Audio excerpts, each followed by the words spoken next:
Hello chums and welcome to yet another Sheepish look at. Today, ladies and gentlemen, we'll be looking at Rad Rogers World 1, which is a 2D side-scrolling platformer developed by 3D Realms, which is surprising because that's a studio I didn't even know was still around. The last time I heard about them was Duke Nukem Forever, and everyone knows how that fiasco went down. But basically, this is a fairly short and pretty entertaining game that I just picked up on the blue. I just saw it and it seemed like my cup of tea.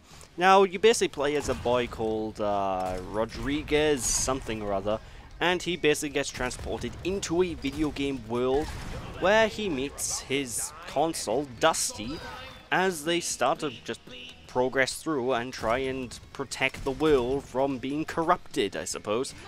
And it's basically a run-and-gun platformer shooter hybrid, so you're going around, you're platforming, you're going to be shooting enemies, all the while collecting tons and tons of power-ups as well to help you on your way, like a massive laser beam cannon, or rapid-fire energy blasts, and, you know, stuff of that nature. The levels themselves are generally not too bad. They are very well designed for the most part. From me playing it, I have noticed that it's a little bit weird in terms of difficulty, because throughout the most of the pace, it's a very simple, easy game. But for some reason, like, once you reach the final boss of this game, the difficulty just skyrockets, which is kind of weird. There's like no difficulty curve whatsoever. It's just easy, easy, easy, easy, easy, ball pinching hard. You know, it's insane how the difficulty curve is in this one. But basically, it's interesting because the game itself seems to be like a retro throwback of sorts, but it doesn't seem to be going for any sort of retro throwback aesthetics.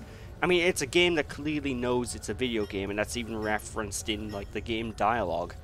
But I don't know. It's quite interesting how it's like a throwback, but it's not at the same time. It's quite. You don't normally see games kind of like this. I don't know. I kind of like it. The characters themselves I also quite enjoy, and one thing that's quite interesting about this game is when you load it up for the first time, it asks you, do you want to play in kiddie mode or adult mode? And that's because the dialogue in this game is not for children, basically. It's filled with some sexual references, it's filled with swearing basically all over the place, and, you know, it's entertaining. Like, I like the dialogue. Although there's not very many cutscenes, so you don't really get to hear too much outside of NPCs you find during the levels that you explore, and just the one-liners that the characters tend to repeat over and over again. In fact, that's one of the more annoying aspects about this game, is that every time you get onto low health, sometimes Dusty will just say something like, "Oh, you're on low health, remember that video game back in the past where it goes beep, beep, beep, beep, beep, when you're on low health? Yeah, I do," and it gets a bit old after the first 2 times you hear it, basically. But, you know, outside of repeating dialogue, I think the dialogue itself, overall, is pretty entertaining.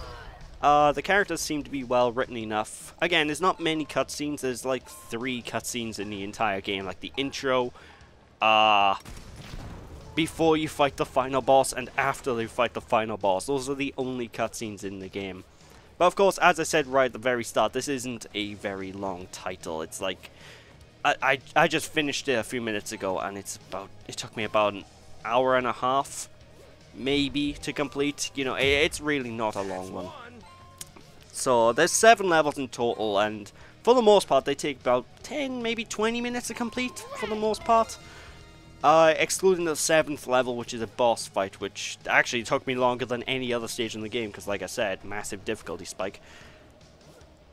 But during the course of each of the stages, you have to go and basically find these 4, I guess kind of like key cards. There's 4 little token things you need to collect in every level, and they open up the exit. So it's a bit of exploration focus to it, but it's not too exploration focused. Like, I never really got lost.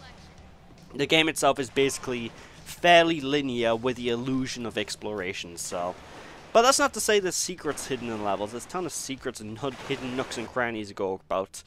And for anybody who actually is into their completionist, they could probably get a decent amount of time in this game, I suppose. Maybe 3 hours instead of just the 1.5. by trying 100% everything, because the game tallies up how many of the levels, items you collected, how many enemies you killed, if you found like the super secret item in each stage. So the game tallies up a lot of things. So, you know, if you're a completionist, you might find some decent amount of things to find in this one. But honestly, at the time of playing, the game is ludicrously short. And actually, let me load up Steam right now, see how much it is. It's about £9. Honestly, I don't know if £9 is worth it. I'd say this is one of those games that I'd recommend on a sale because it's fun. It is very fun. But it's quite clear that this is basically step 1 in the entire world of Rad Rogers, if you get me, because even at the end credits they say, oh, by the way, the developers are working on World 2, so I don't know if that's going to be just considered a sequel or if it's going to be an add-on or something, but apparently there's a World 2 coming. But that's basically it. Like, Rad Rogers, fun enough game, not the best thing I've ever played, not the worst thing. It's been an entertaining little romp, and it's been something that, you know, I enjoyed. You know, I'm happy I picked it up in the Steam sale. Basically, I probably would be a bit more, you know, a bit more not so positive about the game if I bought it full price. But you know, it's definitely a decent game. Not the best thing you'll ever play, but a very fun ride. And also, again, the dialogue is quite entertaining. There's a lot of jokes in there and a lot of amusing things littered about. So, yeah. It's a decent game.